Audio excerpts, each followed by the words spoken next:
एक लाइन या एक वाक्य शुरू से प्रसिद्ध होता आया है, हम भी सुनते आए बचपन से कि हिंदी में कहते थे, पैसा गया तो कुछ नहीं गया, शरीर गया तो थोड़ा सा गया, और चरित्र गया तो सब कुछ गया।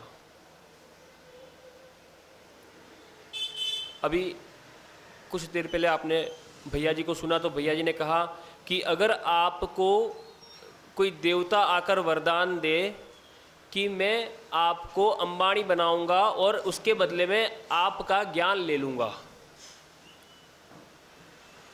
पर वास्तविकता ये हो रही है कि वो हमसे हमारा ज्ञान ले ना ले, पर हम सब ने अंबानी बनने के लिए अपने ज्ञान को तो त्याग ही दिया है।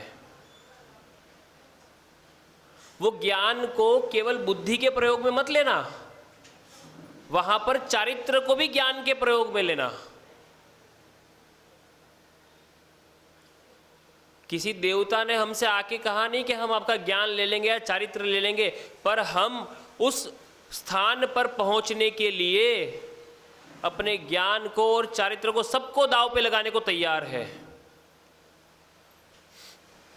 एक कथानक आज ही हमारे पढ़ने में आया।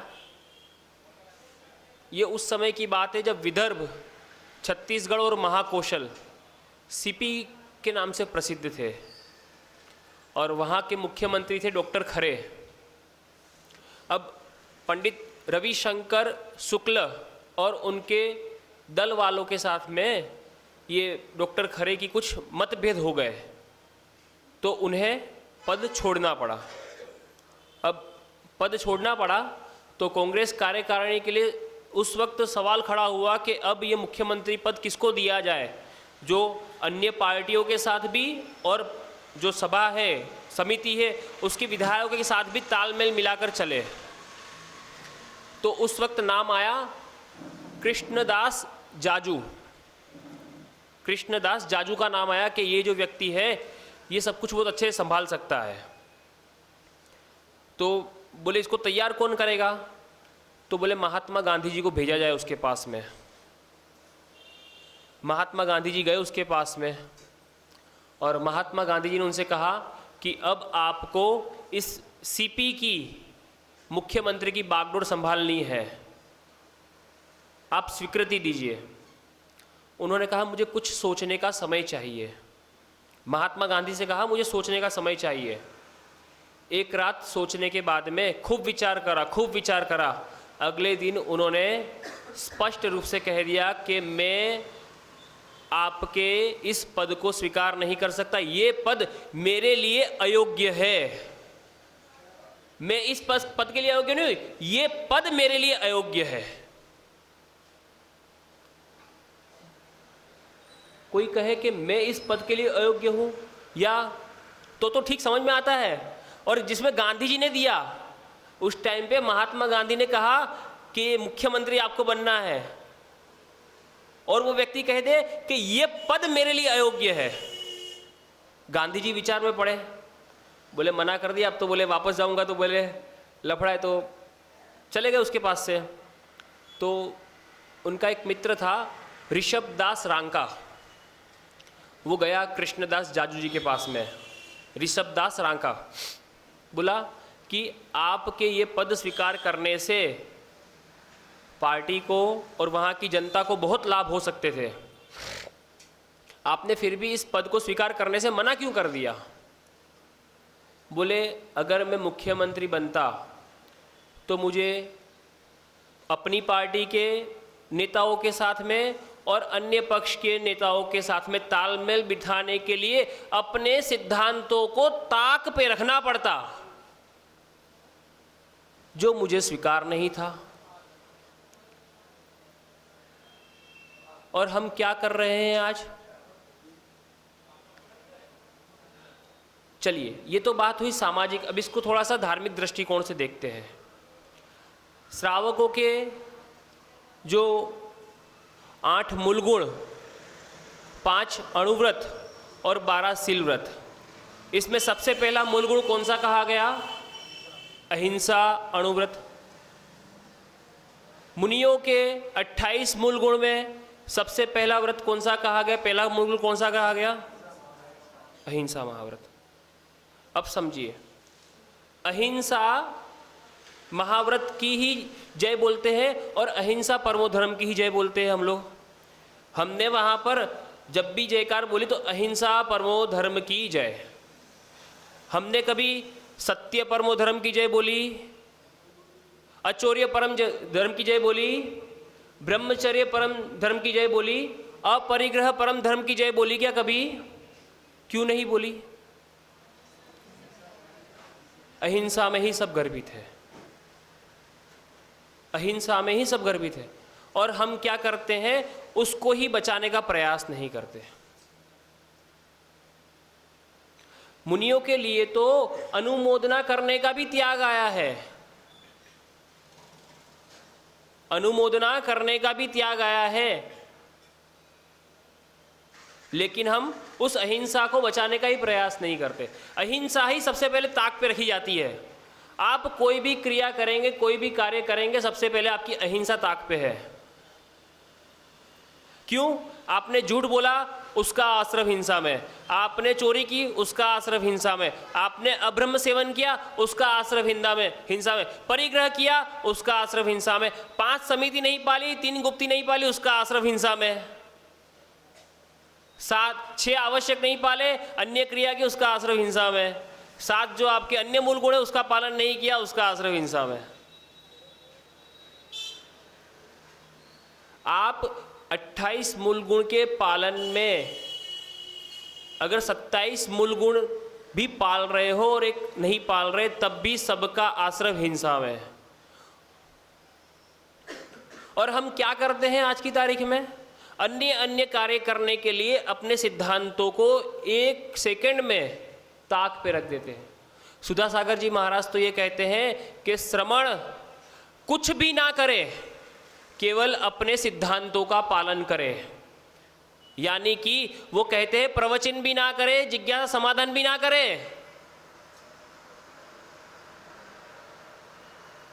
पर अपने सिद्धांतों के साथ, अपने मूल गुणों के साथ समझौता ना करे।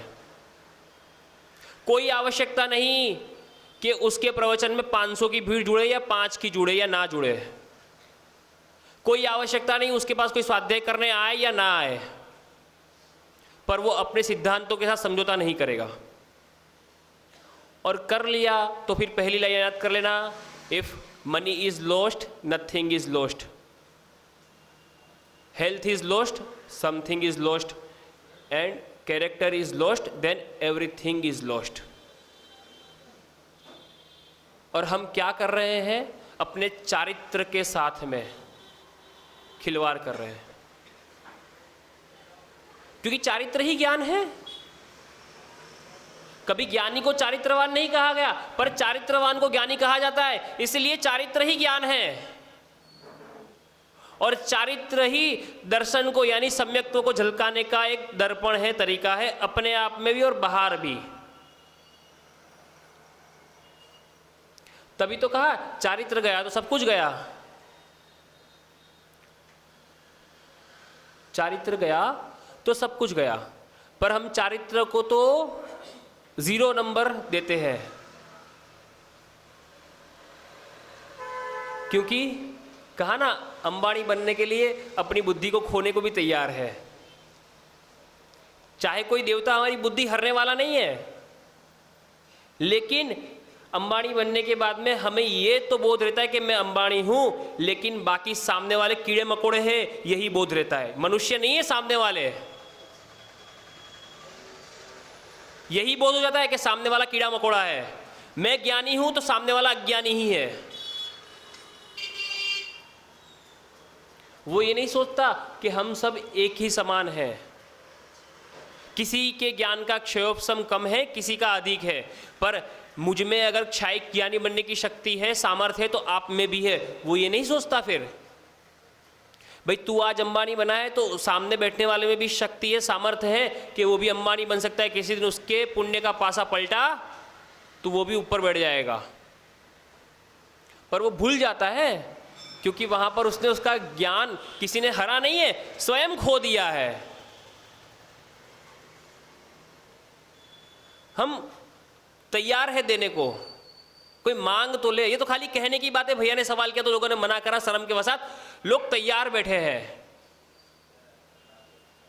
ताक पे रखने को अपने सिद्धांतों को, छोड़ देने को, क्योंकि बहुत सामान्य चीजें लोगों के लिए। पर वहां पर लिखा गया कि अगर मरण के समय भी चारित्र छूट गया ना, तो अर्ध पुद्गल परावर्तन कुछ अधिक समय के बाद ही वो चारित्र को ग्रहण कर पाएगा। अगर पूरी जिंदगी किसी ने चारित्र का पालन किया और चारित्र छूट गया, तो अर्ध पुद्गल परावर्तन कुछ अधिक समय के बाद ही वो चारित्र को फिर से ग्रहण कर पाएगा। मरण कंडिका के अंदर स्पष्ट लिख दिया आचार्य अमित गति महाराज ने। और हम ऐसे चारित्र को कोड़ियों के भाव बेचने को तैयार बैठे हैं। किसके लिए? पंडितों के लिए।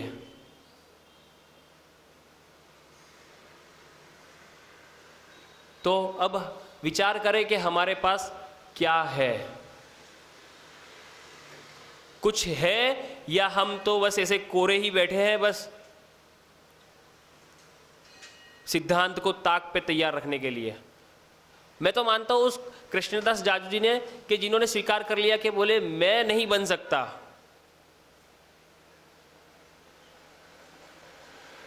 क्षमा सागर जी महाराज ने कहा मेरी प्रवचन सभा में अगर पंखा चलेगा तो मैं प्रवचन नहीं करूंगा। स्पष्ट कहा था उन्होंने कि मेरी प्रवचन सभा में अगर पंखा चलेगा तो मैं प्रवचन नहीं करूंगा। क्यों? एक चिड़िया आके मर गई। उन्होंने चिड़िया को भी उस आदर से देखा कि ये भी संगी पंचेंद्रिय मनुष्य पर्याय में नहीं है, लेकिन इसके पास भी इतनी क्षमता है कि ये भी मनुष्य बन के केवल ज्ञान की प्राप्ति कर सकती है। उन्होंने चारित्र को धारण किया और हम उसी को ताक पे रखने को तैयार हैं। सुनते हैं, गुनते नहीं, हमारी सबसे बड़ी कमजोरी ये है। और गुनेंगे मतलब चारित्र में आएगा तभी वो ज्ञान अनुगामी होगा, साथ में जाने वाला होगा, वरना तो यहीं पर पढ़ा लिखा और यहीं पर जल के खत्म। साथ में नहीं जाएगा जब तक वो गुनोगे नहीं आप। और गुनना यानी चारित्र में उतारना, सीधी सी बात है। ठीक है ना? तो 5 ज्ञान तो उन्होंने कह दिए, पर पांचों ज्ञान चारित्र के बलबूते पर ही मजबूत होते हैं। और चारित्र को ही ज्ञान भी कह सकते हैं। और मैं तो कहूंगा चारित्र ही ज्ञान है, चारित्र ही ज्ञान है, क्योंकि वो गले से नहीं कहना पड़ता, वो स्वयं झलकता है चर्या में। कल गुरुजी ने कहा था ना कि पंडित को तो 4 तोले की ज़बान हिलानी है और मुनि को 80 किलो का शरीर हिलाना है। तो 4 तोले की ज़बान हिलाने में ज़्यादा थोड़ी लगता है, वो तो हिला दी, बस खत्म बात। तो चारित्र ही ज्ञान है। और जब चारित्र आएगा तो पांचों ज्ञान में आखिरी वाला जो केवल ज्ञान है वो हो जाएगा, फिर ज़्यादा भटकना नहीं पड़ेगा। ठीक है ना? तो सभी लोग प्रयास करें अपने जीवन में इन बातों को उतारने का। इन्हीं वाणी के साथ में अपने वाणी को विराम देता हूँ।